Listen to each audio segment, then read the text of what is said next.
Hi everybody and welcome back to Nick Talks. This episode's amazing guest is a gentleman called Nissar Hussain. He's got a very interesting story. So first of all, welcome Nissar to the show.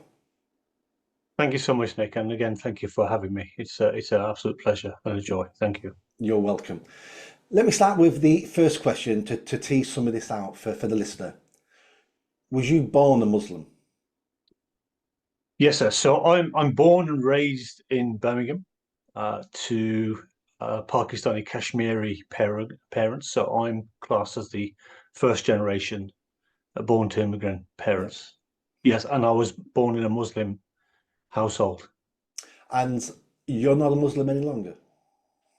No, I had a conversion experience, Nick, in '96, but prior to that, since my teens, I always had questions and qualms about the Islamic religion.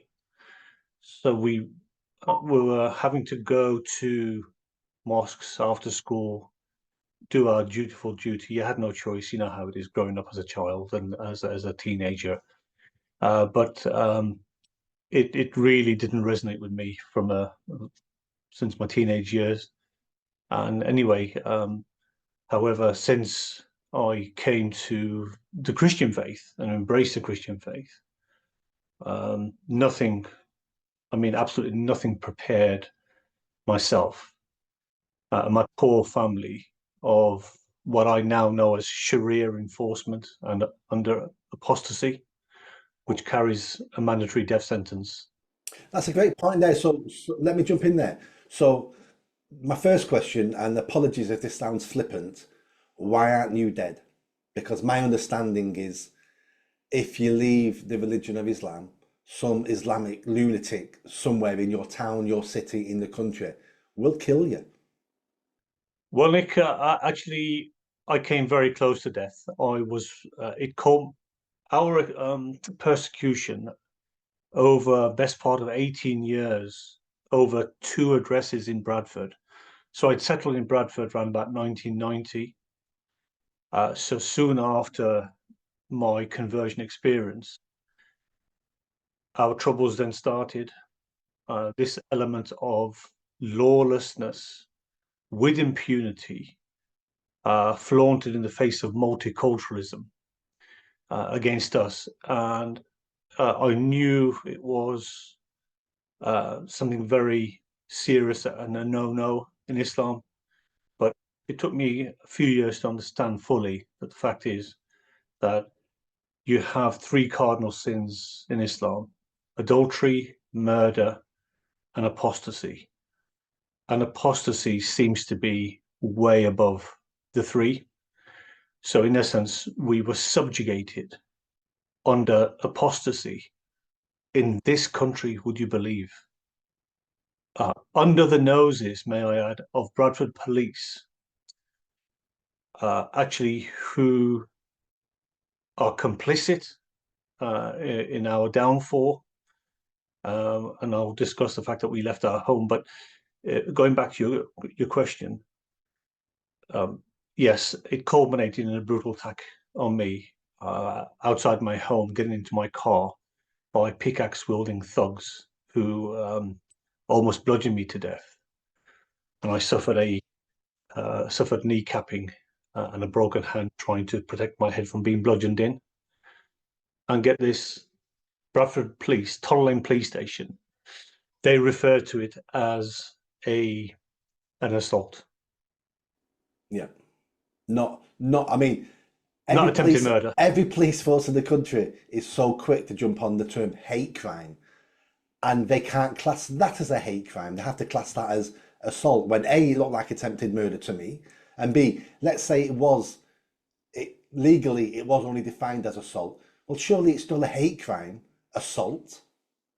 Yeah. So I came across this hate crime offences often, probably as long as my arm over the years. Bearing in mind we were forced out our previous address, so not the address that we left to be here in an obscure place, 200 miles away from Bradford.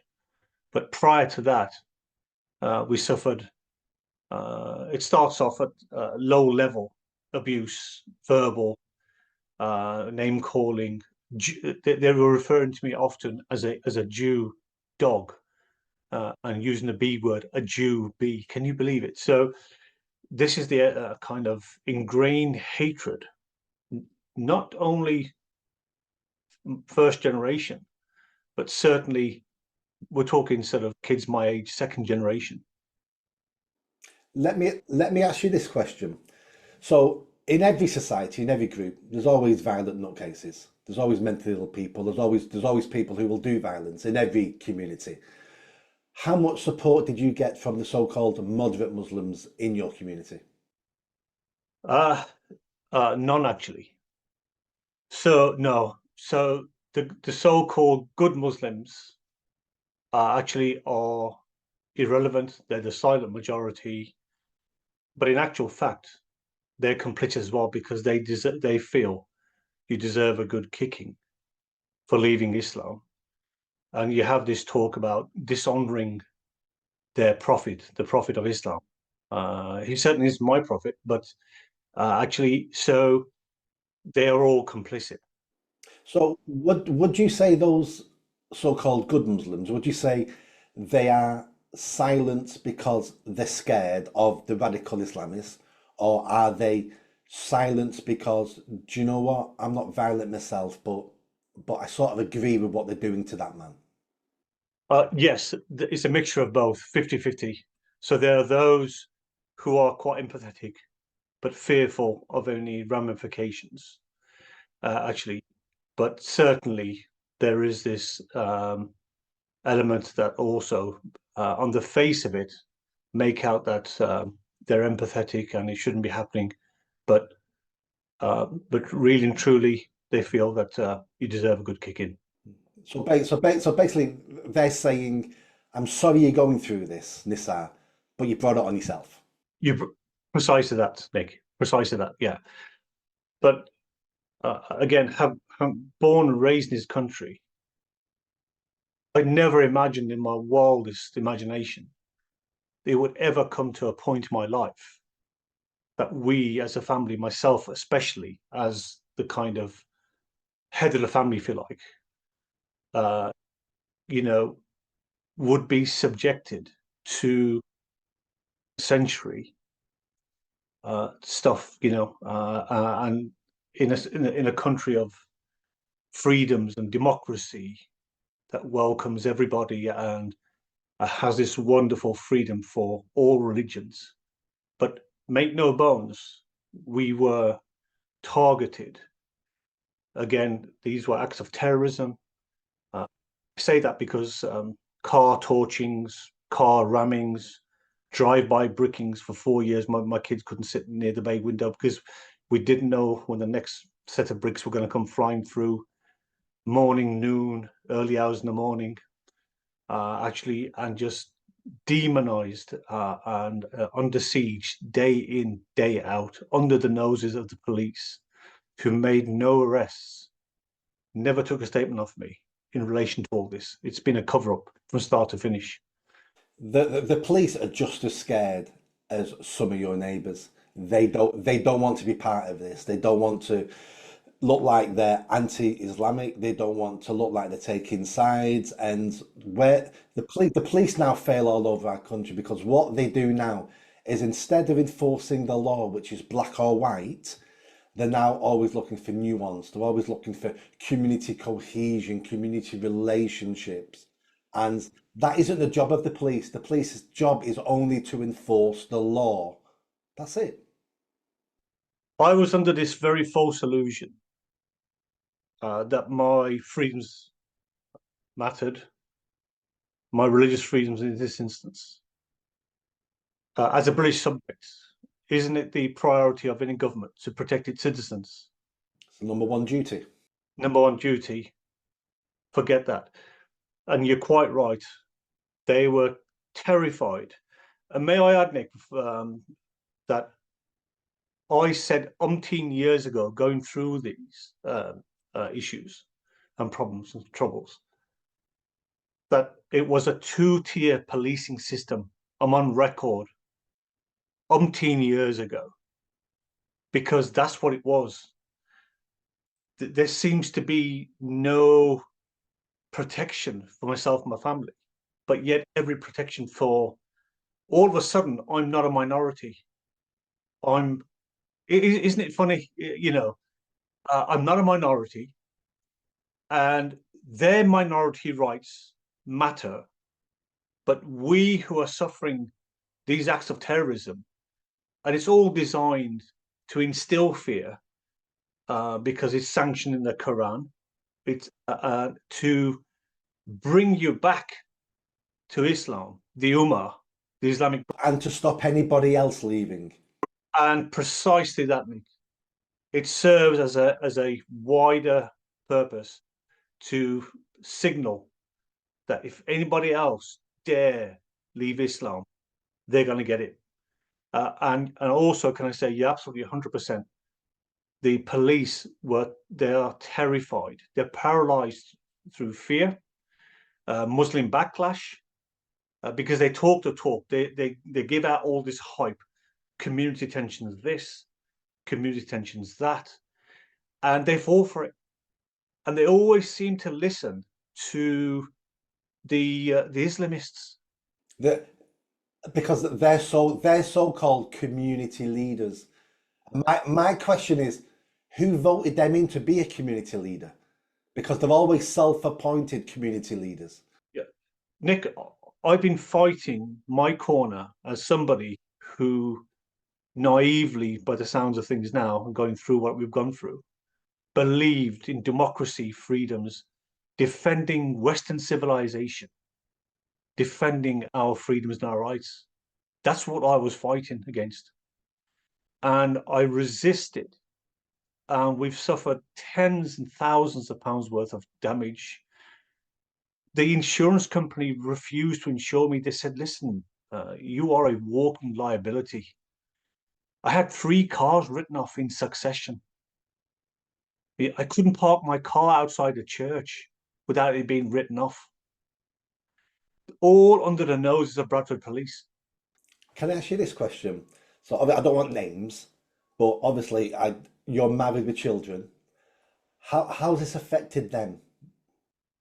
Well, Nick, I've been certified with PTSD, and that's something which I know I've had for the best part of 20 years. And it is absolute a miracle that we are still together as a family. But Well, that's fantastic news. yeah, and Nick, they're amazing. They're absolutely amazing, from doctors to psychologists to business leaders. Actually, Your children are? my children Oh, are, every one of fantastic. them. Yeah, Fantastic. can I say I've got 6 children, Nick. We tried for a second boy. 4 girls came along after the first boy. But they've been a blessing, and we have a youngest who's 16, a boy. Um, they are all professionals, and they are all productive, and they are serving, humanity in the best way possible.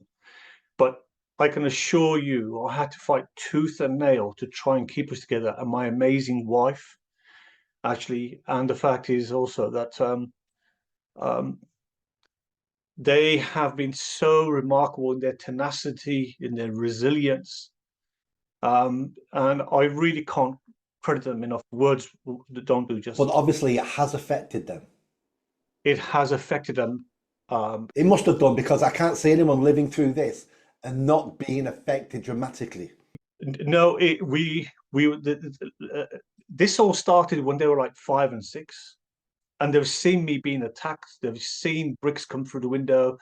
They've seen attempted houses being torched. A next door house, for example, that was empty, was deliberately torched, so our house would catch fire. They've been in a smoke-filled house, huddled together, hysterical. So it has profoundly affected them. But happy to report, despite the psychological trauma, they've really dug deep. And I know I've been an anchor and my wife, but it doesn't take away the psychological trauma. But they have come through and still going through in an amazing fashion, you know. That's good news. Absolutely good news that they've not allowed this to destroy their lives, and don't get me wrong. I'm sure it's been extremely tough and extremely hard work, and really emotionally telling. But they've come through. It was we were put in the trenches, front on the front line in the trenches stuff. Make no bones. This was And abandoned an abandoned. and And abandoned. can I say for good measure as well, Nick? Four bishops of Bradford, previous and present, betrayed us on the altar of interfaith, ecumenicalism, and Muslim dialogue. And I had a chance meeting with an encounter with Justin Welby. He rudely interrupted the conversation I was having with the head of the GAFCON, the head of the um, African Anglican community at a venue. And I was explaining, this was back in August 2014, and I explained to the gentleman the failure of these bishops to protect us and to speak out and to defend us, because the police had obviously failed willfully. And lo and behold, um, Mr. Welby comes dashing from nowhere onto the podium, rudely interrupts my conversation with Bishop Josiah, and holds him away. And when I tried to say to Mr. Welby, "Can I have 2 minutes of your time, because um, we're going through a crisis, and we're suffering, and we've no protection, and we've no church support." He treated me with contempt, waved me with a hand. "We're doing all we can. We know all about it." And he physically pulled this person away from me, and I got blocked by his entourage. Again, he sees you as a problem. You're the problem here. Yeah, and so that was August 2014, and November 2015, I was almost bludgeoned to death outside my home, getting into my car. It is quite cruel of these so-called men of God, men of the cloth, defenders of the faith. So this is the irony. Oh, and if I can mention the irony on the other side, just a few days ago, Nick, we have a situation where this gentleman, well, I shouldn't even call him a gentleman, really. His actions are far from gentlemanly. Abdul Azidi, who's come from Newcastle, an Afghanistani refugee, and has thrown acid and tried killing these kids. Presumably, I'm assuming it's his wife, ex-partner, and children. Anyway, so the fact is, um, he was rejected as an asylum seeker, as a refugee. When his second claim goes in, he's somehow seen the light and become a Christian convert, conveniently. And it's been going on for a couple of decades. And I know on the back of our story, it became quite popular. I know this for a fact, Nick. And anyway, so the fact is, that the church supported his claim to be a convert Christian, pulled every stop to get his stay in this country, get citizenship for him in this country. And can you see how I feel? On the other side, the flip side of it, that we as true Christian converts were deliberately and willfully failed by these bishops, David James, David Smith, Toby Howarth, Nick Baines, who's a very kind of glamorous bishop that tends to go on front lines here and there, reporting on Christian atrocities. But yet I was on their doorstep, 5 minutes drive away from the Bishop's Palace in Bradford, in Heaton, and they turned their backs on us. It's very cruel and callous, to say the least. It's because they see no benefit in you. They see no benefit in the trouble you're in case it rubs off on them. But the illegal immigrant who thrown woman that acid in that woman's face, who pretended to convert to Christianity, well, there's some benefits for the church there. Because if that's true, we've got a convert. If it's not true, other people might join the church to pretend to be Christians, and it will increase our numbers. The top of the church are just like business people. Half of them don't believe in God anyway. It's a career, it's a job, and they, like any corporate manager, they're looking after their own careers and looking at the reputation of the business to work at. The day the days where we had Christians in the church who who who would put their lives on the line for God and for the right thing to do, they went a long time ago. Yeah. So these are, I'm happy to say, these are godless men who purport, and Christ was right, holy from the outside, but, a wolf in sheep's clothing. Utter betrayal, Nick. It has been utter betrayal. And when you're getting kicked on the inside, it's very painful because we expected the Christian cavalry, if you like. We never suggested that they should come sort of picking up arms, but just to stand with us in solidarity and say, look, to their Muslim buddies, these Muslim leaders in Bradford, why is this happening? Apostasy should not exist. You should not abide by Sharia and apostasy against these people. So suddenly, Article 18, the UNHCR Yeah, human rights. human rights suddenly seems not to apply to the Pakistani Muslim community, or the wider Muslim community. It doesn't seem to apply, and that's okay. But it's been utter betrayal by Christians even. There has been who left us abandoned. I would say you've been betrayed by almost everybody, by the We've been betrayed police, by by this the is it. government, by your church, by your local community when you lived in Bradford. You've been betrayed by absolutely everyone. And if the message was to other Muslims who are thinking of leaving, you best not, because look at Nissar. Do you know what? That's a valuable lesson to learn there. Who would want to go through what you're going through and been through? Actually, Nick, you really surprised me with respect. I didn't think that you would have this kind of concept and knowledge because most Westerners, most fellow Brits, can't fathom. It's just not in us. They can't, because I've had this British upbringing. We were taught to take on Britishness, and I grew up with white mates, and we were in each other's houses. Yes, Nick, I suffered racism in the early 70s. You get idiots everywhere. That doesn't compare anywhere. It doesn't touch the Richter scale compared to what we've suffered by this community. I've never seen myself as part of this community. Multi-ethnic, yes. Multiculturalism, it's the worst thing ever. And this failed state has added to that. But the thing is, I dare not betray my upbringing. I would dare not betray my English mates. And I see myself as English. Okay. And again, I was a fool to believe in those British ethics and values because it's failed us, and we're in no man's land. We do consider ourselves as internally displaced people, born in our own country, happen to be living as internally displaced or refugees. Yeah. Your crime is you're the wrong type of brown. That's your crime. You're echoing what police, the foot soldiers, were saying to me over many years. Exactly that. You belong in the white middle class area, but hold on, I'm a working guy. I'm just a working guy.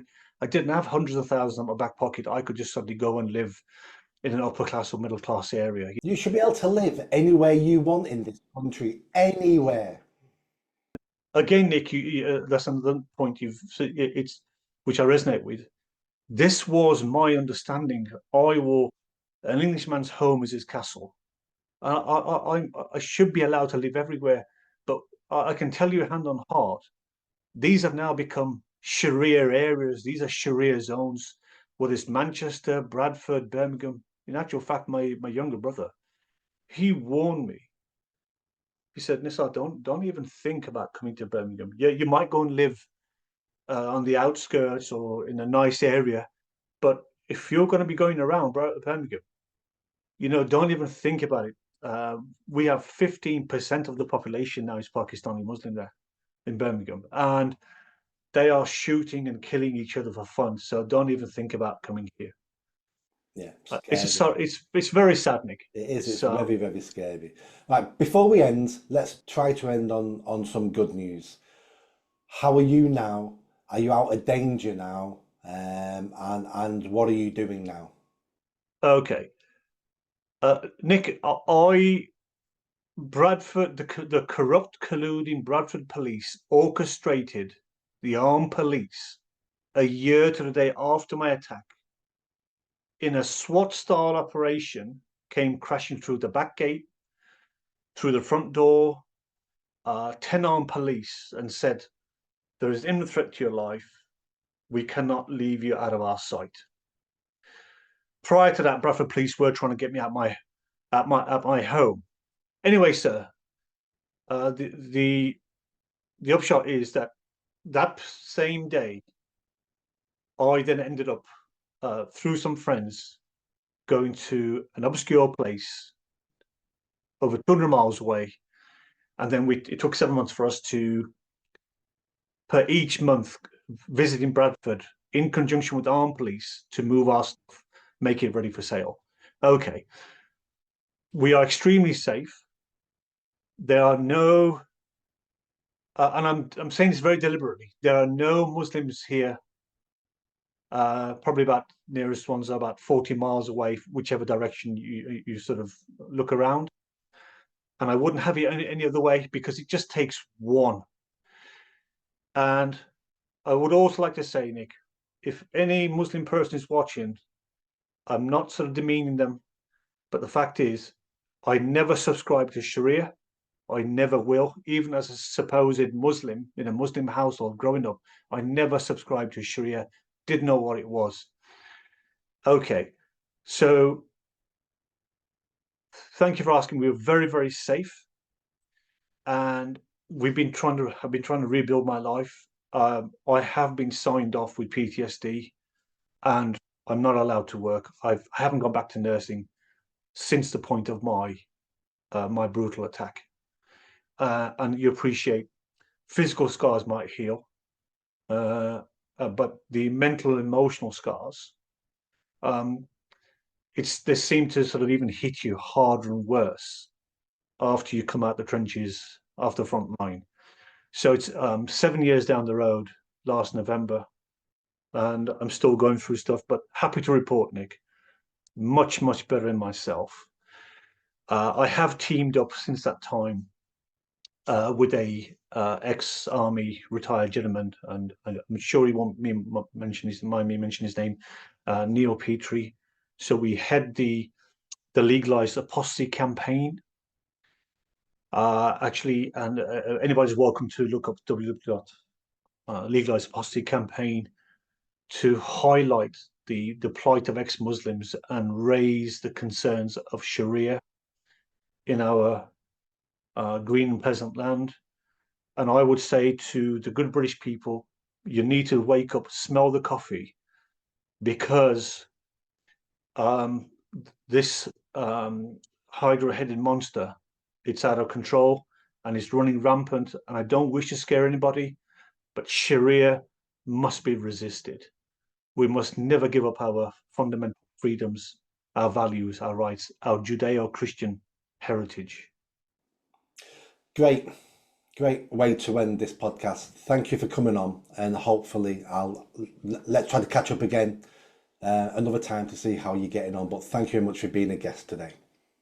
You're very welcome, Nick. Thank you for having me. I'm really grateful. Thank you. You're welcome. Thank you. If you like that video, don't forget to subscribe to the channel, hit that notification bell and comment. And if you like what I'm saying about running for Mayor of Greater Manchester, then stick around. Tell your family, tell your friends. The only way I'm going to have a chance of winning is a grassroots movement. So be part of that movement and hit that bell. Thanks.